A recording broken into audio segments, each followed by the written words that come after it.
The Sens season may be over, but that doesn't mean hockey is. So let's do a first round playoff preview, shall we? 31 teams kicked off this NHL season for the final time in the foreseeable future. 15 teams were knocked out after the regular season were done, 16 remain, and we're about to whittle it down to 8. Obviously, the playoffs are going to be done a little bit differently this year. With a pandemic going on, divisions were realigned, and teams only played within their division. This means that each division will have 4 playoff teams. Those teams will play amongst themselves, decide a division champion. From there, each of the division champions will go to the league semifinals, where they'll be reseeded based on regular season standings, with the top place team playing the 4th ranked team and the 2nd and 3rd place teams playing each other. Obviously from there, the 2 champions play in the cup final and we get ourselves a champion.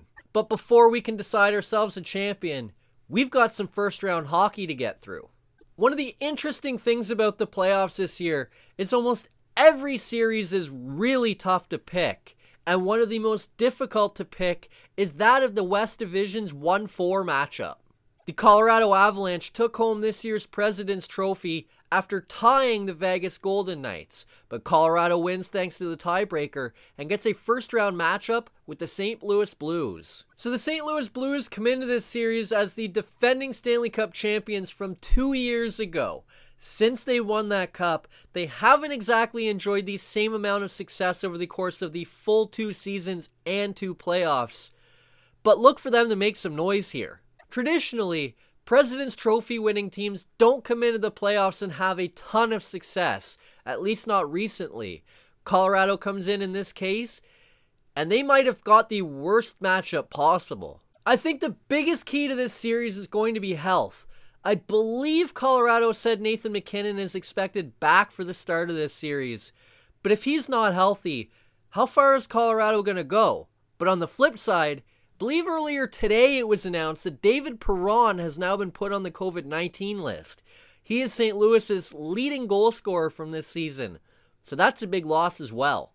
I don't feel super confident in this pick because quite frankly, I think the team that loses this series could just as easily go on to play in the cup final or even win it. But if Colorado's goaltending can play up to snuff and Nathan MacKinnon can come back healthy, look for Colorado to win this series in 6 games. I think one of the biggest keys for Colorado in this series is going to be getting it done early. The longer they drag out this series, the less I like their chances. If this series gets to a Game 7, I expect St. Louis to win, but we're not going to get there. Colorado's going to shut the door and win this in 6. So Colorado's going to be sitting around waiting in round 2. Who are they going to meet? This might have been the second easiest series for me to pick. The 2nd-seeded Vegas Golden Knights take on the 3rd-seeded Minnesota Wild. Minnesota's had a great season, they're a great story, and they've got some terrific young talent. But I don't buy into Minnesota at all. I think Vegas has them beat on paper all over the ice, and so I expect this to be a pretty open and shut series. Vegas in 5. I really don't think there's much more for me to say. I just don't trust Minnesota enough to make this a very competitive series. And I think Vegas is primed for a deep run here. And speaking of a deep run, that brings me to the North Division, where one team from this division is almost expected to have to go on a deep run. In fact, the bracket has never opened up for this team better than it has this year. Because by my quick math and my early predictions, to get to the Cup final, this team just has to beat Montreal, Edmonton, and the Carolina Hurricanes. And speaking of Montreal, that brings us to that first round series where the top-seeded Toronto Maple Leafs have to take on the 4th-seeded Montreal Canadiens. An original 6 all-Canadian matchup in the NHL playoffs. It's the first time since April of 1979 that we've been able to say that. That's a span of 505 months between series. These teams over the last couple of years have kind of flirted with the idea of playing each other in the playoffs. Never have they been able to do it until now. And let me tell you, this was not an easy series for me to predict. I think the Maple Leafs are by far the better team on paper. Their offense is like a million times better than Montreal's, because Matthews and Marner alone dominate games in ways that Montreal doesn't have any players capable of doing. I think defensively, Toronto is a much better hockey team and matches up on paper much better with Montreal in this area. The one edge I give Montreal is in goal, and it's a significant edge. Carey Price and Jake Allen, to me, are just way more trustworthy goaltenders than Jack Campbell, Frederik Andersen, David Rittich, and Michael Hutchison. Interestingly enough, both teams come into this series with question marks in goal. Carey Price is just returning from an injury, and quite frankly, Jake Allen was better than Price for most of the season. Meanwhile, in Toronto, Frederik Andersen is just returning from injury, and to be brutally honest, Jack Campbell was way better than Frederik Andersen this season. I think in Toronto, despite being a journeyman goaltender, it's pretty clear Jack Campbell's going to start. And I assume, given the track record and his history, Carey Price is going to start game one for the Habs. And speaking of Carey Price, that brings me to a really massive development for the Canadiens. They scuffled down the stretch and really weren't great coming into the playoffs. But they were also missing their top forward in Brendan Gallagher, their top defenseman in Shea Weber, and their top goaltender in Carey Price. Arguably the three most important players of the Canadiens. Well, all three are expected back for game one in this series. The big key for the Habs in this series is going to be their forwards and how miserable they're going to be to play against. They've got a big body in Josh Anderson. If he can be a miserable guy to play against, it's going to help the Habs. Same can be said for Tyler Toffoli. I know Gallagher's not a big guy, but he's a pest. And if those guys can make life miserable for Tavares, Nylander, Matthews, Marner, I think the Canadiens have a shot. But to be brutally honest to all my Habs fans friends out there, if it wasn't for the fact that the Leafs are a perennial playoff choke artist, this series wouldn't be that difficult for me to predict. This Habs team isn't the same type of team the Leafs have had to play in the playoffs the last few years against teams like Columbus and Boston. I think the Leafs finally get over the hump thanks to having a much better team on paper, and they finally get that grill off their back and win a first-round series for the first time in 17 years. It's not going to be easy, and I hate having to say this, but I expect the Leafs to get by the Habs in 6 games. So who gets to take on a loosened-up Leafs team in round 2? That brings us to the second-seeded Oilers against the third-seeded Jets. This was another tough series to predict. Both teams have some really strong points, and both teams are a little weak in some areas. The Jets came into the playoffs ice cold. Quite frankly, if it wasn't for how cold Montreal was, the Jets would have finished 4th in the division. And the Oilers, meanwhile, they come in playing some pretty good hockey, and they've been pretty strong all season long. As a Sens fan, I know all about how dangerous Edmonton can be, as the Oilers went 9-0 against the Sens this season. The Oilers were so much better than Winnipeg during the regular season, they beat them by 9 points in the NHL standings. That's the biggest gap between 2-3 seeds in any of the playoff series. The Jets also come into this series a little more banged up than Edmonton, as Nikolai Ehlers is still a question mark for the playoffs. Of all the storylines you've got in this series, you've got quite a few, because you've got Connor McDavid and Leon Draisaitl taking on Mark Scheifele, Pierre-Luc Dubois, Kyle Connor, possibly Nikolai Ehlers. But of all of the things going on in this series, I think the biggest key is going to be goaltending.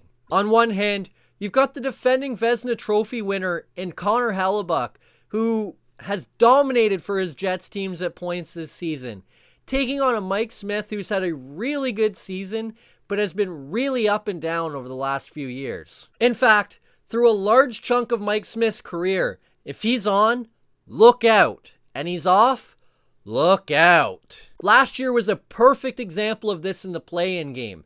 The Oilers never made it out of the play-in game, despite playing the worst team in the playoffs in the Chicago Blackhawks. Mike Smith couldn't make a save in the first few games, the Blackhawks were rolling early, and Edmonton was never able to come back after that. If Connor Hellebuyck can absolutely stand on his head, or Mike Smith can completely fall apart, the Jets have a legitimate chance to make short work of Edmonton in this series. But I don't expect Connor Hellebuyck to be quite good enough, and I don't expect Mike Smith to be quite bad enough, so I'm going to take the Oilers in 6 here. And one of the fun things to watch in this series, how many points is Connor McDavid going to get? And that brings me to the East Division. This was another one of those easier series for me to predict, as the top-ranked Pittsburgh Penguins take on the 4th-seeded New York Islanders. For me, the Islanders have been a bit of a mirage over the last 3 seasons. They've made the playoffs in each of the last 3 years. I haven't believed in them in any of those years, and they've been able to make some noise anyway. This year, though, they come into the playoffs 3-4-3 in their final 10 games, and really haven't looked great of late. Meanwhile, the Penguins come in red hot, as they're 8-2 in their last 10 games. The Penguins are far from a perfect hockey team. Don't like their goaltending, their defense isn't great, and their depth is marginal. But I think they have more than enough to roll through the Islanders and win this series in 5 games. And while the Penguins should roll through this series pretty easily, that brings me to the 2-3 matchup in this division, which I believe will be the only 7-game series of the first round. And in this series, I believe will be the most fun in the first round. You've got the 2nd-seeded Washington Capitals taking on the 3rd-seeded Boston Bruins. You know, it's kind of ironic. Leafs fans have complained year over year over year of late that they have to play Boston or even possibly Tampa Bay in the first round of the playoffs. It's kind of like, great, I got to the playoffs, but I immediately have to play one of the best teams in the league. That's hardly fair. Fast forward a little bit, and well, here we are. Boston's getting a little taste of their own medicine, as they've got to play a fantastic Capitals team in round 1. This was by far the most difficult series for me to predict. The Bruins are a tremendous playoff team. The Capitals are built to play well in the playoffs. You've almost got an immovable force meeting an unstoppable object. And boy, oh boy, do you have some fun storylines in this series. Zdeno Chara playing his former team, Patrice Bergeron's first series as Bruins captain, you've got Tom Wilson, you've got Brad Marchand, you've got a recipe for an absolute brawl. You've got a Bruins team that is getting older and has lost some depth from previous years against a Capitals team that is unbelievably banged up right now. Backstrom's been injured, Carlson's been injured, Ovechkin's been injured, Samsonov is on COVID, you've got Kuznetsov on COVID. The Capitals are a mess. Oh, and Oshie's been injured too. You've got all these things going on for a Capitals team that's had a good season, but they're taking on a Bruins team that has actually had a better head-to-head season than Washington has. I think the Stanley Cup champion could easily come out of this series, and even the team that loses this series could easily win the Stanley Cup. And as badly as I want to pick one team in this series, for some strange reason I'm going to go against my gut, and I'm going to take the Washington Capitals to win Game 7 on home ice. Whether the building's full, 3/4 full, half full, quarter full, or not at all full, I think the Capitals have just enough excellent pieces to survive a Game 7 and beat a terrific Bruins team. And that brings me to the 1-4 matchup in the Central Division. This was probably the easiest of any of the series for me to predict. You've got the top-seeded Carolina Hurricanes taking on the 4th-seeded Nashville Predators. And to be brutally honest, I don't trust Carolina at all. None.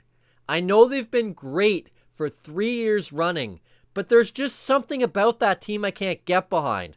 I don't know if they're just lacking that true offensive star to kind of say, yeah, that's the guy. Or maybe it's their goaltending, which is kind of iffy. But whatever it is, I just can't get behind Carolina fully. And yet, despite that, I trust Nashville even less. I don't believe Nashville has any of the pieces necessary to win this series. In fact, I don't believe they have any of the pieces necessary to keep this series interesting. Every year it seems there's a first round playoff sweep, so let's go with that one here. I've got Carolina in 4. And that brings me to the final first round series. The second-seeded Florida Panthers against the third-seeded Tampa Bay Lightning in an all-Florida first-round series. Florida has been excellent this season, has surprised basically everybody, and with the help of head coach Joel Quenneville, have been one of the league's best teams all season long. The Lightning, meanwhile, are the defending Stanley Cup champions who have certainly felt the effects of having to win that cup last year. They haven't had Kucherov at all this season, and Stamkos has been in and out of the lineup for most of the year. Hedman's banged up, Vasilevsky's missed some time. Tampa Bay just hasn't been healthy this season. They do seem to be getting a little healthier now, as Vasilevsky's back in the net, and they're expected to get Steven Stamkos and Nikita Kucherov back for Game 1. Victor Hedman's health is still a major question mark, but with no Aaron Ekblad in this series for the Panthers, even a banged up Victor Hedman is still the best defenseman on the ice for either team. I think on paper, Tampa Bay is the better team in this series in all 3 facets. I like their goaltending better, I like their defensive core better, and I like their forward core better. Florida has had a good season though, so look for them to keep this close, but I've got Tampa Bay winning this series in 6 games. Of course, health for that series, and quite frankly for all the series, is going to be a major key to each team's success. And with COVID being a wild question mark this year, we could see situations where the best teams don't win because half their lineup gets knocked out with COVID. So predicting series wins this year is not easy, especially with some tremendous series. But I hope I've done a pretty good job and hope I've nailed it. That's it for this video. Hit like if you liked it, subscribe to the channel if you haven't already, share it with anybody you know, and let me know down below. What did you think of my series predictions? What are your series predictions? Let me know down below, and we'll see you next weekend for a Sens season review.